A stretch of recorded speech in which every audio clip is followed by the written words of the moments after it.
What's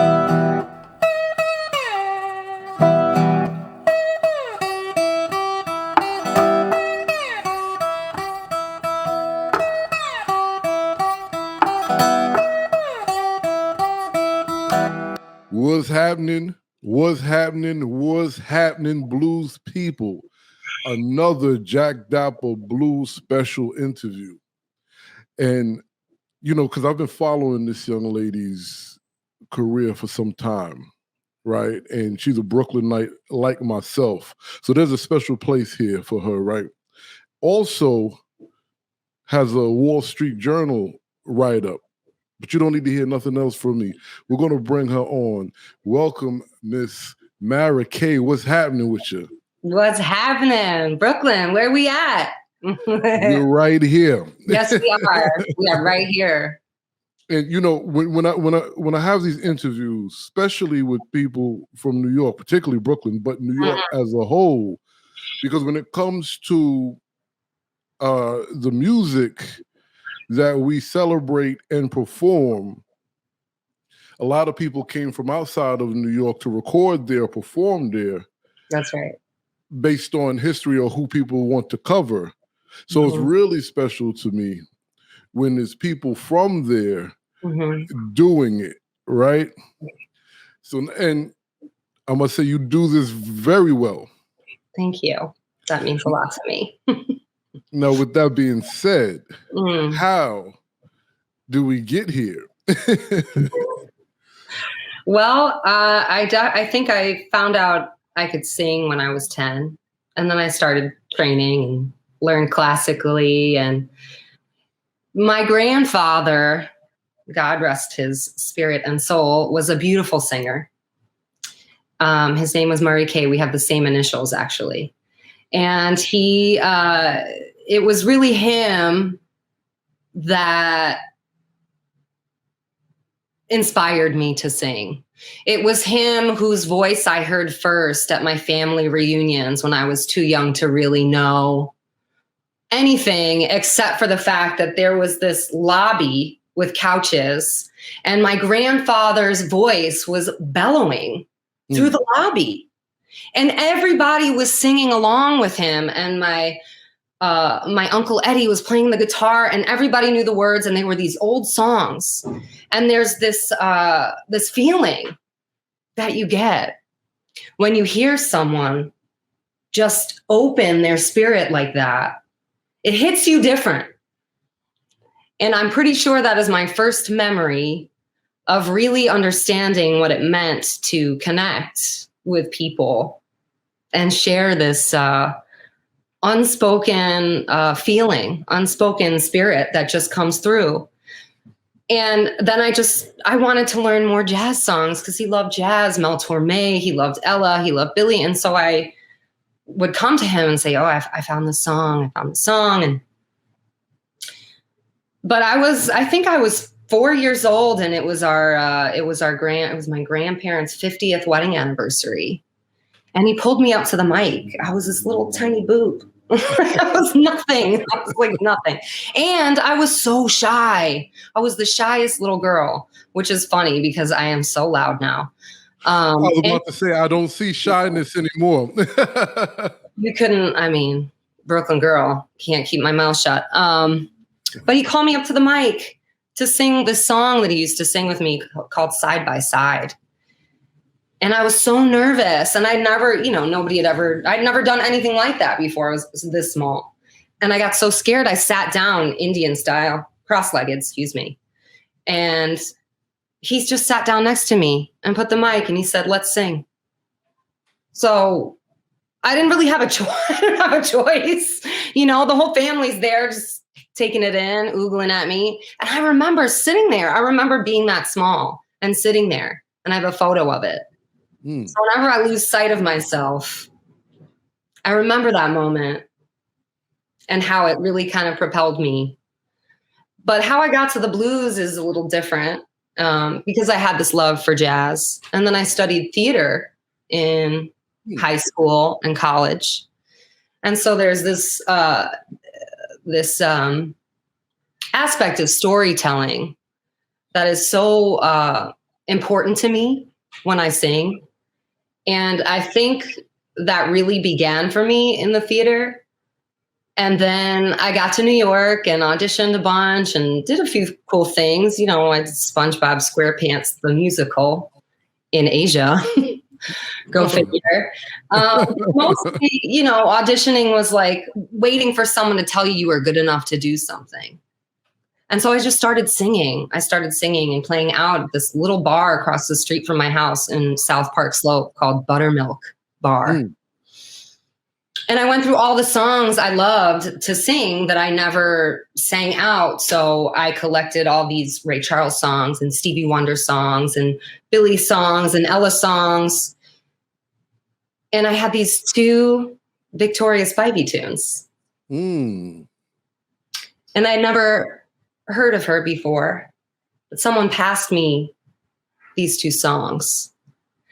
And I swear to you, I've never been the same. I've never been the same. It was Detroit Moan and Any Kind of Man. And I had never, in all of my time singing and listening to music and loving music, and also I grew up in Brooklyn, so I love hip hop too. Like, know that about me. Lauryn Hill was the first CD that I ever bought for myself. You know, like I learned to riff from Lauryn Hill. Well, I guess, I don't know if I'm dating myself. I don't think they use this term anymore, but the hip hop swag is kind of obvious and evident how, you know, your mannerism and how you're talking. But go ahead. I don't know what you're talking about. But thank you. I listened to this woman and I had the chills all over my body. And I'd never heard anyone sing with such grit, such ferocity, such rawness, such honesty. It wasn't sugar-coated. I love jazz, but it's sweet. Right. The blues does not fake anything. Right. And I loved it so much. Like, hit me to the core that I couldn't stop singing this song. And then had to find more music like that. So because of Victoria Spivey, I found Bessie Smith. I found Mamie Smith. I found Robert Johnson. I found Memphis Minnie. Woo. She's on my back wall. A hero, you know, to the end of my days, I swear. The things I've learned from listening to these heroes, especially these strong women of the blues, I'll never be the same. And I'm so grateful for that day that I got that Victoria Spivey tune, because that's the singing I want to hear. And that's the singing that I want to do. That form of expression that is so deep and so to the core. Right. And storytelling at its finest. I mean, I've never heard storytelling like this in my life. Truly. So you find Victoria Spivey, which, I mean, a hell of an introduction to the blues, right? What? The Queen of the Blues just came marching into my apartment and was like, hey, this is how I do it. I was like, okay, Queen, go off. Go ahead.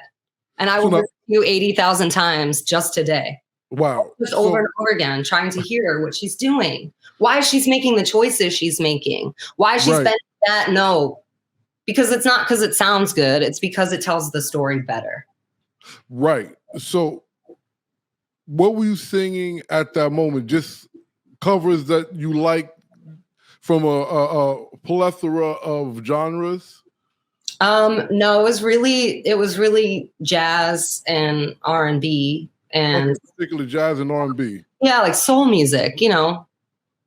Well, jazz could be soul, but you know, jazz is I'm going to get in trouble for this, but it could be equivalent to like classical, right? Sure.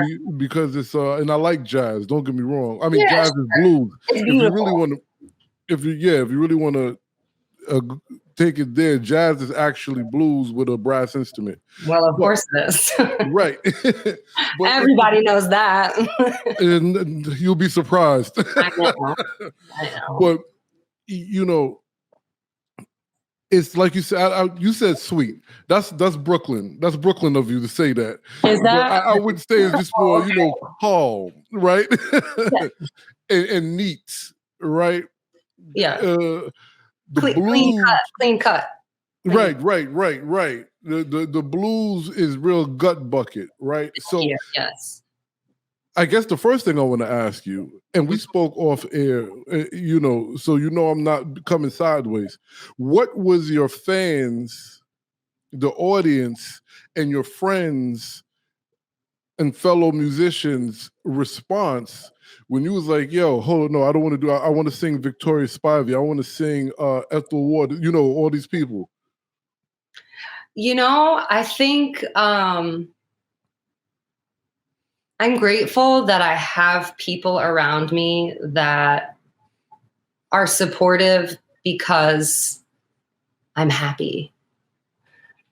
Because I'm doing something that brings me joy, that allows me not only to feel that joy, but to share that joy. And to be honest with you, it wasn't until I started singing the early blues and honoring these phenomenal women, especially, that I really felt the most myself, that I was able to find my voice. And as a singer, it's years. I'm still discovering things about my instrument, but there's something about this music that hits me in a way that I cannot explain. And just it pours out of me. And I think that feeling is the feeling that translates. And I think that when people hear me singing,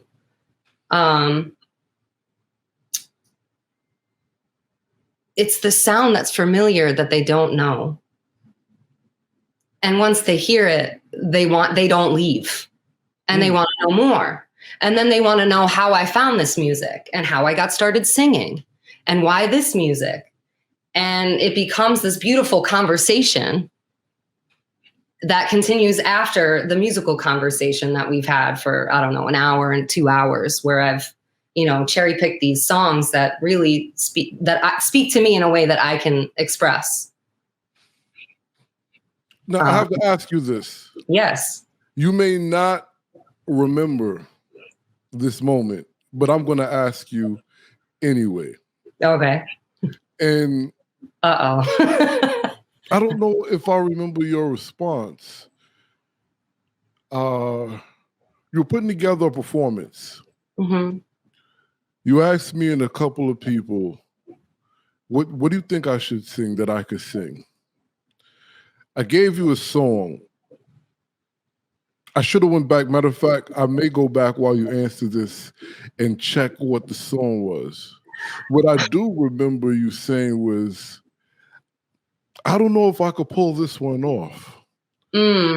But I do believe you ended up singing it and pulling it off, if I'm not mistaken. Oh, I remember. This was the live stream. This was during the pandemic, and it was It was during one of my live streams where I was doing a request hour. Yes. Was it Big Mama Thornton that you passed me? I'm going a woman. I think it was I am a woman. I think so. I'm checking right now. Unless Facebook is not working anymore, because we know what ended up happening. And what a gift that was, honestly. I felt so free today. Correct. What a world. What a world we live in. Yes. I don't understand why 25 married Kays is coming up. That's horrifying to me too. Don't tell me that. I do not need to hear that. No, wait a minute. Okay, hold on. I didn't want to go up here, but I want to remember the song. But what I do remember is, even though you said that, I was like, yes, you can. You did it, and you nailed it. What?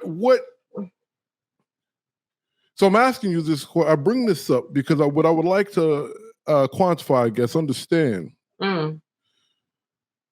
What, when you're going through songs to sing and perform, makes you say, well, this one is not for me, or this one is a big challenge, but I will accept the challenge? What inspires these decisions?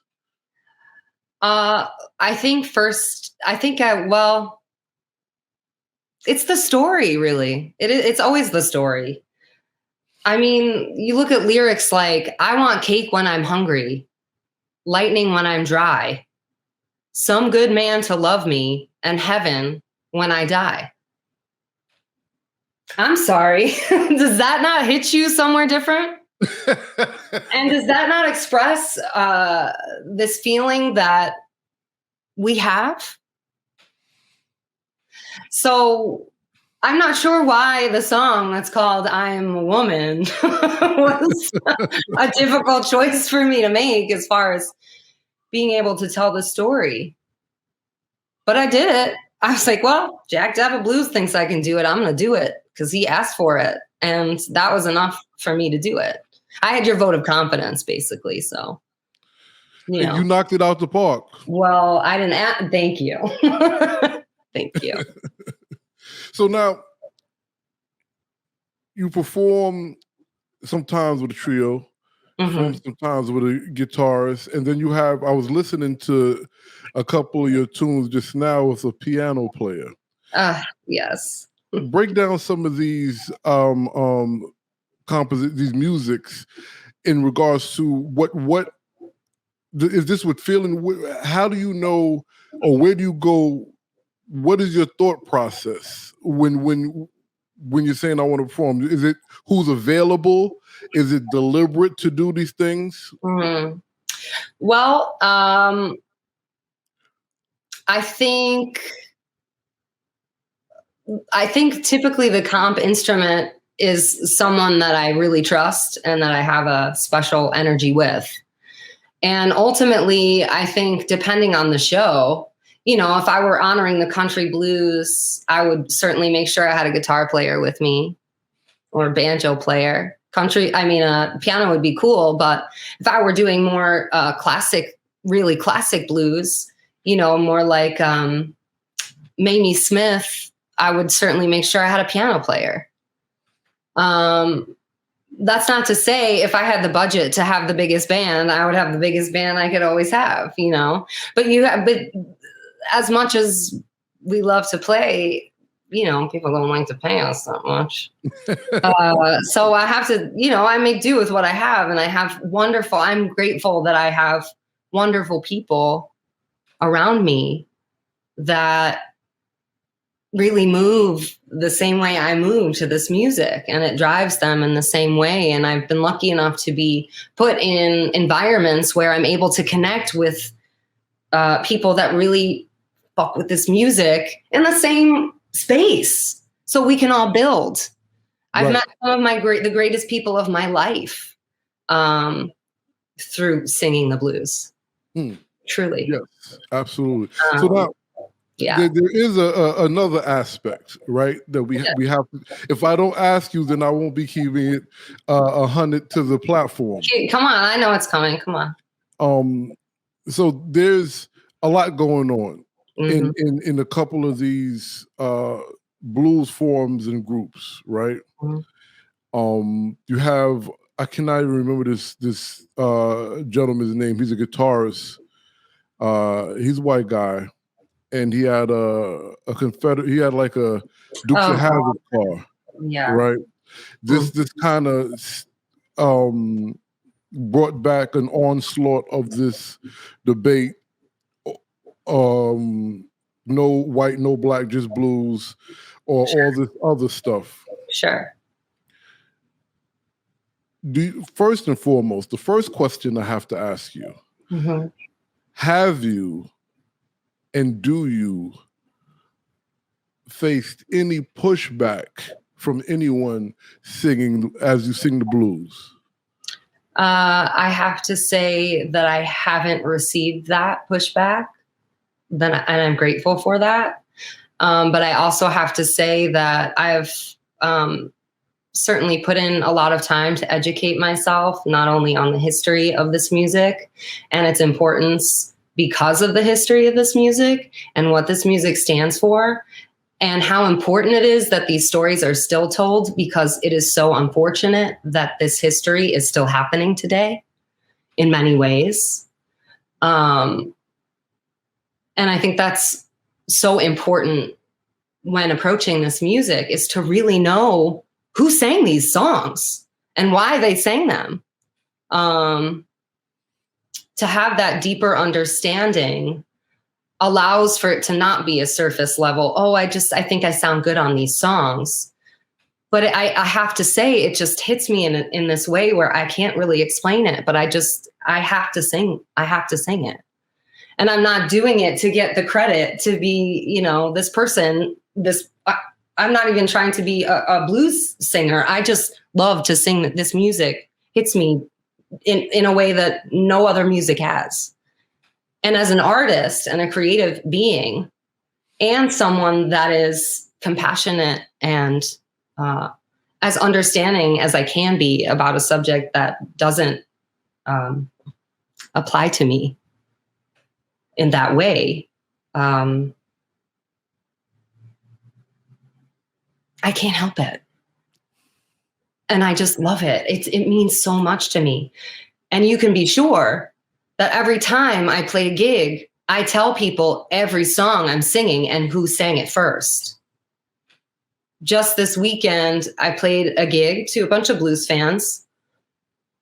And I said, this next song is a Memphis Minnie tune. Raise your hand if you know who Memphis Minnie is. And nobody raised their hand. Mm. And I said, this woman is incredible. I said, all of the music you love today, the blues you love today, came from her. All of these songs that I'm singing came before the music, all of the music you love. Sister Rosetta Tharpe was the godmother of rock and roll. You like rock and roll? You loved her. So my goal, my hope, is that after you spend time with me, sharing these songs, these stories of great importance and meaning, that you go home and you spend time with Memphis Minnie, and you spend time with Mississippi John Hurt and Robert Johnson and Ida Cox and Sippy Wallace, and you listen to their stories firsthand, so it doesn't get lost. So it keeps. Let me ask you a question. Yeah. I have to ask you a follow-up question. Sure. It may be slightly biased. Okay. Keep it Brooklyn with me, man. All day. I'll preference it like this. I'm trying to remember, you know what? I won't preference that way because I don't remember her name. Somebody I interviewed, but that's neither here nor there. Mm-hmm. So this is kind of hard. This may be a hard question, okay, right? But I want you to answer it, even if there's backlash. Do you think because, and when I say how you approach it, not just with respect for the culture and the music, but blues and jazz and R&B, put that aside. Mm-hmm. You're honoring the craft of singing first and foremost. Certainly. Right. And then what I receive from when I watch you sing, you're singing like Mara, not like someone else. That's right. Do you believe, or would you think, I guess that's the same thing, right? That's why you don't face the pushbacks where a lot of other people, it doesn't even matter what their ethnicity is, because, I don't want to hear a 20-year-old black kid sounding like an 80-year-old black man, because it just doesn't make sense, right? Sure. So do you feel that's why you don't receive some of the pushback other people in your space receive? Does that make sense, the question? It makes a lot of sense. I'm not sure I can answer that. I can just know that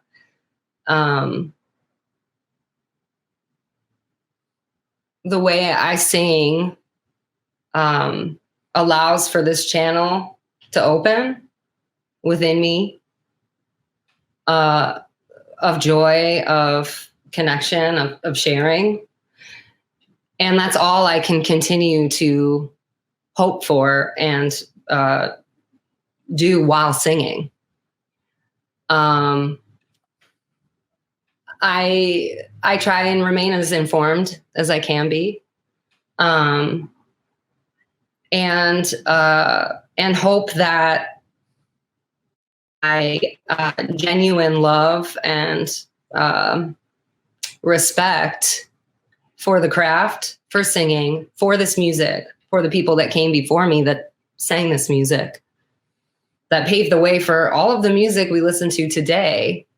If I can just do that genuinely and authentically within myself and be true to who I am through that without being disrespectful to anyone else, then what else can I do? How'd I do? Is that okay? I mean, yeah. I did, I love to sing. I love to connect. I don't think there's a deeper way to connect than with this music. Right. Well, no, and unfortunately, everything doesn't boil down to some of the questions that I've asked you, right? Sure. Sometimes it just really boils down to connecting to the music and expressing the music. Yes. Right. Yeah. And speaking of expressing the music, for young ladies even young males coming up that aspire to perform and sing. And do you play an instrument? I don't. I'm learning how to play guitar. I can play the blues and C on guitar now. So I've been working on Got to Make a Change, Memphis Mini, and accompanying myself. It's a hard one. I'm sad and blue, lonesome too. So it's such a bossy song. And like, shouldn't we make change if we got to make a change? And like, she's talking about her man, but like, doesn't that translate? Like, when you gotta make a change, right? You can feel that. And when you don't, you feel that too. That's why I love it.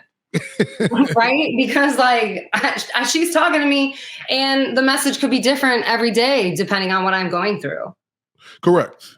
And that's still awesome. Make a change. Yes. I can play a little bit of the kazoo. Really? A little bit of bass drum. It's not my forte, but I'm learning. I like to tap when I'm singing. I like to like do little heel toe steps. I can't really stand still. So I like. Is this from your Mississippi trip? Excuse me? The kazoo, does this come from your Mississippi trip? I'm not sure that the kazoo came from my Mississippi trip. I think I brought a harmonica with me and just can't play it, but I'd like to learn how to play that too. That would be really exciting. But I'll tell you, even more exciting than the kazoo was that Mississippi trip. Go ahead, share with before I ask you what you're going to tell the young upcomers. So why is that Mississippi trip was instrumental? Well, I mean, you spend time listening to these beautiful spirits over and over again. You spend time. I mean, I spend so much time with them in this portal. I don't know. But the idea that I could be where Bessie Smith once was and be where Robert Johnson once was and Mississippi John Hurt once was made me feel closer, so much closer to them, and made me feel so much closer to these songs that have been so important to me for so long. And it just so happened that the way we were driving was to New Orleans, and we couldn't go, we passed through Memphis, but I really wanted to visit Memphis Mini, and we didn't have time this trip. And so we pulled up on the Riverside Hotel, which is where Bessie Smith was brought after her car accident and where she had passed. And not only that, but this hotel gave room and board to all of the greatest Black musicians there ever was. Ike Turner stayed there. Sonny Boy Williamson stayed there. John Lee Hooker stayed there. Aretha Franklin stayed there. Bessie Smith obviously rests there. And it just so happened that day that I was feeling kind of down, that I didn't get to visit Memphis Minnie, this wonderful woman came out the door and said, "Hey, what you doing here?" And I was like, "Hello," just paying my respects. And we got to talking. I was with my wonderful guitarist from Brooklyn, Ernie Papa Vega. And we just got to talking with her, and I started talking to her about Memphis Minnie and how I love Bessie and how honestly being here kind of made up for missing Minnie. And she goes along to tell me that her name is Z, and her grandmother actually ran this hotel. And her grandmother was with Bessie when she passed. Mm. And John Lee Hooker used to sit on the grass and play guitar for her grandmother all day long. And she'd go, "What? Don't you ever get tired?" He said, "No, Mom, I'm trying to play for you all day long." And she said, "You know, we don't do this. I don't do this. We don't do tours. But since I know what Bessie Smith means to you, I'm going to take you inside." And I swear, just thinking about it literally makes me chilled to the bone. She walked through the hall. She opened this. It was like a padlock. Walked through one hall, and there's a little spinette on the corner, and then just this beautiful portrait of Bessie. And then she opens this creaky door, and then there's a screen door. And she said, "Now down this hall, everybody you love, walk down this hall. So your feet are touching the same floor that Ike Turner walked down, that Sam Cooke walked down, that Sonny Boy Williamson walked down." And I was like, "Oh my God." And it's just this row of rooms, and there's screen doors. Nobody had a door. So everyone just talked to each other across the hall, she said. Right, and just shouted at each other and played tunes to each other across the hall. And then she said, "And here, this is Bessie's room. And they have music playing for her." She said, "We always have music playing for her in here." And I said, "Would it be all right if I sang for Bessie?" And she said, I think that would be wonderful. I'm sure she would love that." And I was secretly recording this conversation because the things that this woman was saying was so important that I didn't want to miss it. That I didn't want to miss any of the information. She was, "Don't do that." But let me tell you what happened. Let me tell you what happened. And this is how I know that these things are powerful, way beyond me. I started singing Downhearted Blues. I'm crying. We leave. Everything, is beautiful. I look at my phone. The recording stopped right when I started singing. Mm. Nobody called me. My phone didn't die. Right. I was not supposed to have it. It was a moment in this life that existed where some kind of channel was crossed and that recording stopped. And I've never sweat like that in my life. I've never cried like that. And I don't know if I've sung like that, to be honest. Well, the spirit was there. Now, insane. Can I just add a little bit to that story? Yes. The fact that you're in a space that they had to be in because they couldn't be anywhere else. Did the lady explain that part of it? Of course. They weren't allowed. These incredible musicians that were playing and people were so excited to see were not allowed to stay in the regular hotels. So was this a Green Book stop or because there's the Green Book, then there's word of mouth, only particular people know where to go. Was it a stop along those lines? That I can't answer. I can send you the recording of her talking, and she talks all about it. I would love for you to have it, actually. Would you really? I would, yeah. I would appreciate that. I would be happy to have a photo with her too, sitting in the front. It's really something else. Yeah. And then Ernie sat right where John Lee Hooker used to sit. And I sang Yellow Dog Blues on the grass. Wow. I mean, I just like, I can't, just like so powerful to experience something like that. Right. And to know that why that existed in the first place. And thank God some place like that existed. So after this experience, did you feel or hear or sense any, I don't want to say adjustment, but maybe a shift in your performance and singing? Do you understand what I mean? Yes. I felt to have a connection to music in that kind of way. And then to be immersed in the environment where that music was paramount. It hits you different. I don't sing the same. I didn't sing the same after that. I felt different in my feet in the ground after that. We went on to visit Robert Johnson at his gravesite. Sat on the steps of the church, saying, "Come on in my kitchen."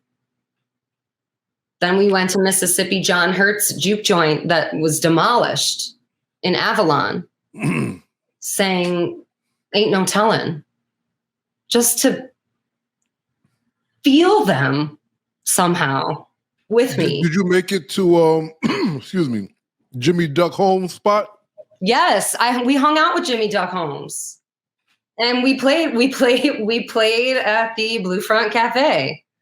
We pulled in. He did not know we were coming, but we had met. So basically, the summer before we did that Mississippi tour, I was invited to be a teaching artist at Centrum's Acoustic Blues Workshop and Festival in 2018. And Jimmy Duck Holmes was also a teacher there. And so I had been able to witness him. And I say witness because he's something else. No, I dig it. And one of the last of his kind. And so for him to just come on in. He like got us a beer. He just like, the TV, his buddies were there. They were giving me shit. They loved that I was from Brooklyn. And it was incredible. I'll send you some stuff from that too. Really just like my heart felt full in a way that I can't, it's like, it's hard to verbalize really a feeling. Am I right? Isn't that why we play music? Correct. Because words become not enough to express a feeling, to express an emotion. And I just felt overwhelmed with spirit. I can't explain it. Well, it sounds like you explained it rather well. So what would you tell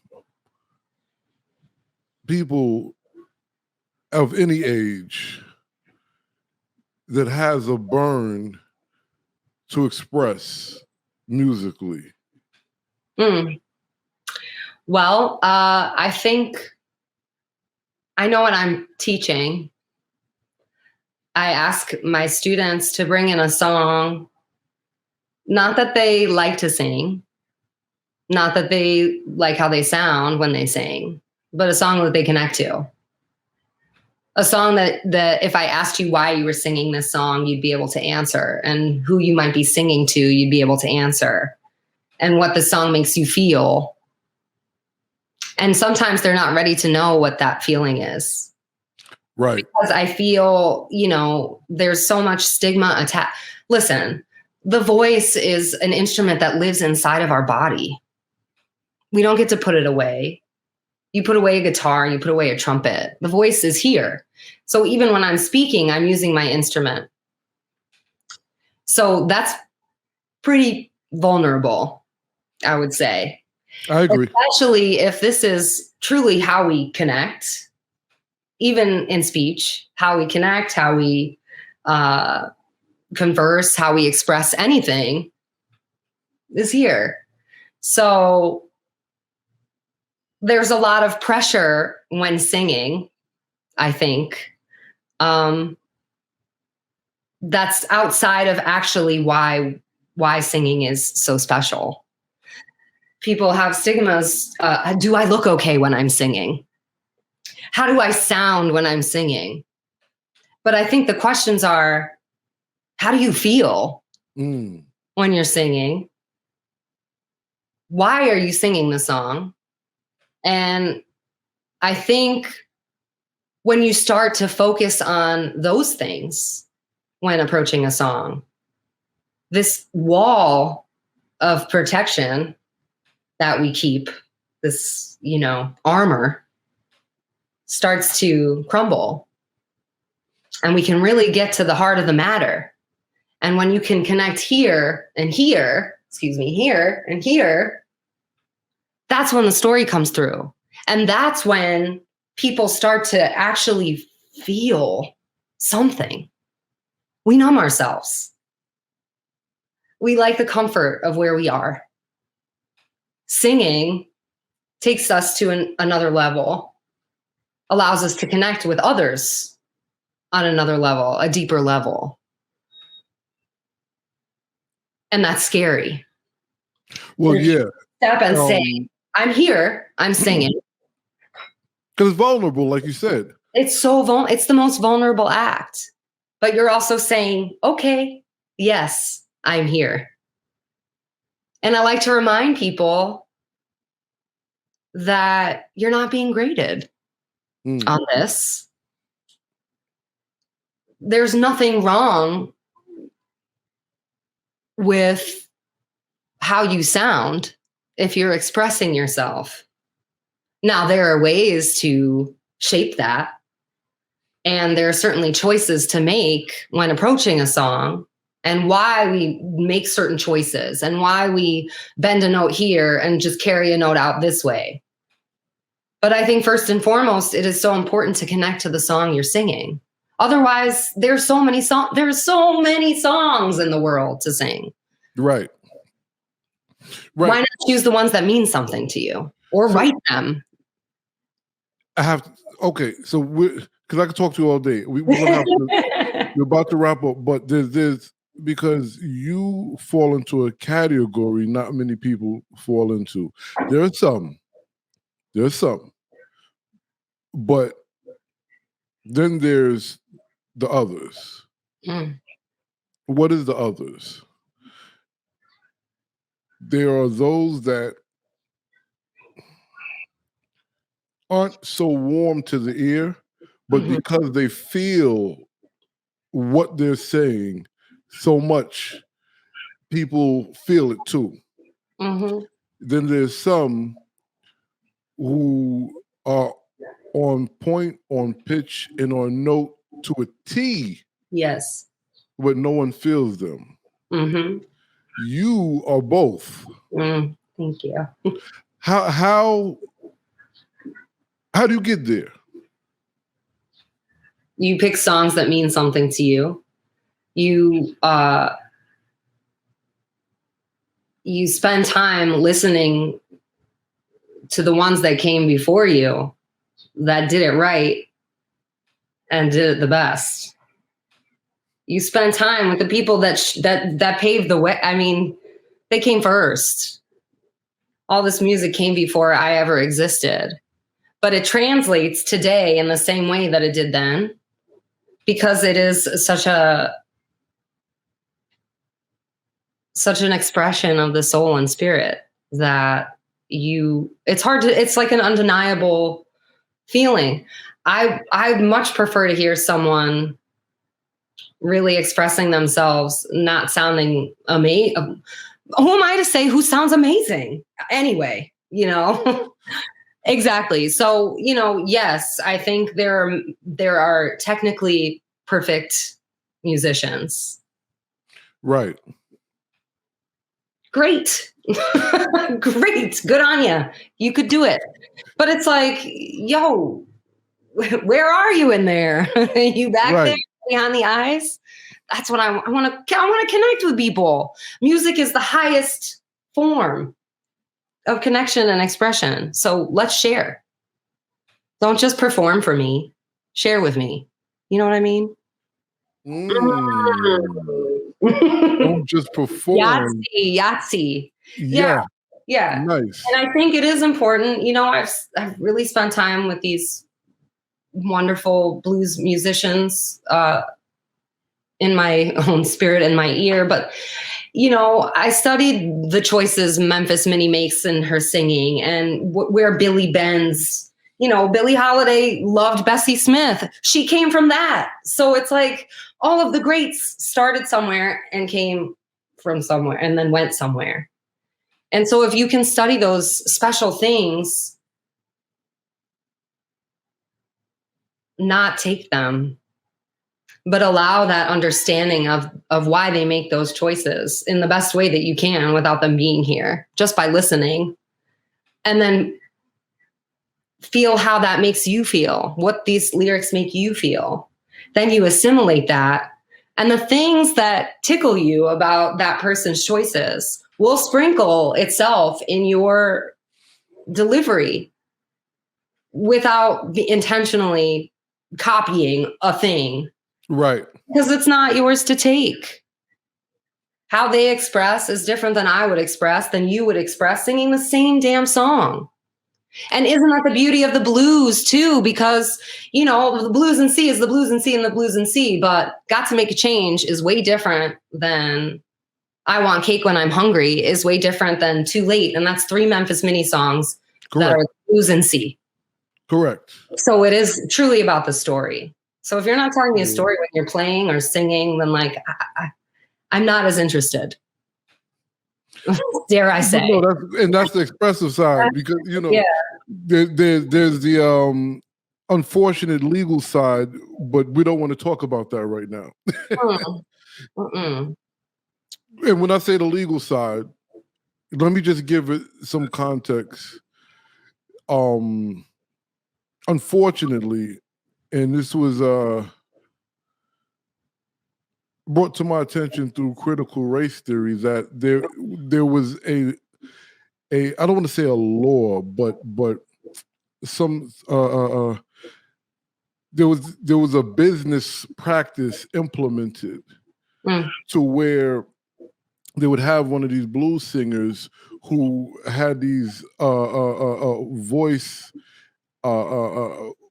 influxes on different notes.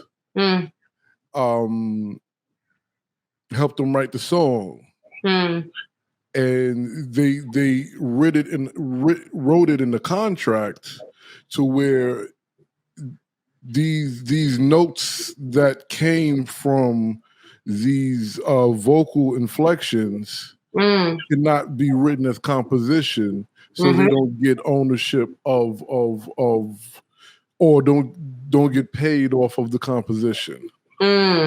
Right. And that's why I said in we don't want to talk about legal, because what you're talking about is something totally different. Yeah. And I fully understand what you're talking about, because just as, not even as a performer, as a blues guy, or none of this stuff, none of this platform, nothing, just as someone who grew up as an appreciator of music and the story, I know exactly what you're talking about, and I agree with you. Yes. Does that make sense? Yes, of course. We're influenced by the things around us, the things we hear, the people we spend time with.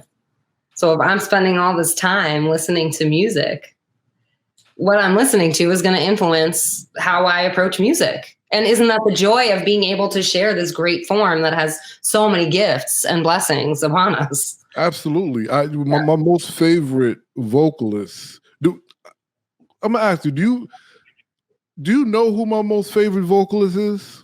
No. Well, maybe it's Memphis Minnie. I'm not sure. Yeah, she's my most favorite. Poster back there. Yeah, that's right. Her and Son House. Those are my most two favorite blues folk. That blues makes musicians. sense. Memphis Minnie and Son House. My favorite all-time vocalist is David Ruffin. Oh, wow. Yeah. I thought I was going to be David Ruffin when I was 4. Right. How's that going for you? I play the blues. So it's going well. Yeah, I guess so. No, it is, but that's his expression. I can't mimic that. But the point I'm making is the more I listened to him, the more I dove into understanding what you just expressed. Mm-hmm. I started hearing Sam Cooke. Mm-hmm. So I say that to say I totally understand what you're saying. Mm-hmm. Mm-hmm. It's a beautiful shared thing, isn't it? Yes. The way we take care of each other in that way. That's right. Well, I'm just so happy for us finally to do this. Me too. Big time. Are you going to sing a quick song? Oh my God. Okay. I guess I could sing a little bit. I'll sing a little of I Want Cake When I'm Hungry. How's that sound? A little Memphis Minnie for you? Yes. Okay. I want cake when I'm hungry, lightning when I'm dry. I want cake when I'm hungry, lightning when I'm dry. Some good man to love me, heaven when I die. How's that? I don't have an applause. I'm looking around for the applause. I do have a single that is original that's coming out on this coming Friday. It's called Dystopian Blues. It was written during a pandemic. It was weird.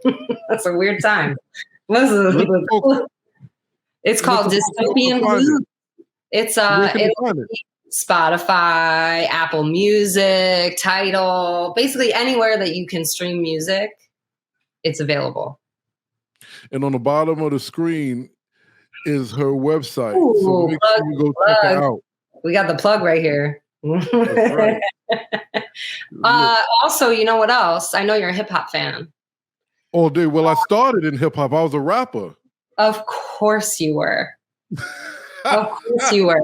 Why did you say because I hear your voice, because you're Brooklyn, because you love the blues. Of course you're a rapper too. It makes sense to me. You can hear my voice and my writing on the new AZ record, Do or Die too. I wrote the hook for Never Enough with Rick Ross, and I sang it. Nice. And that's me. So if for your hip hop fans out there, you can hear that too.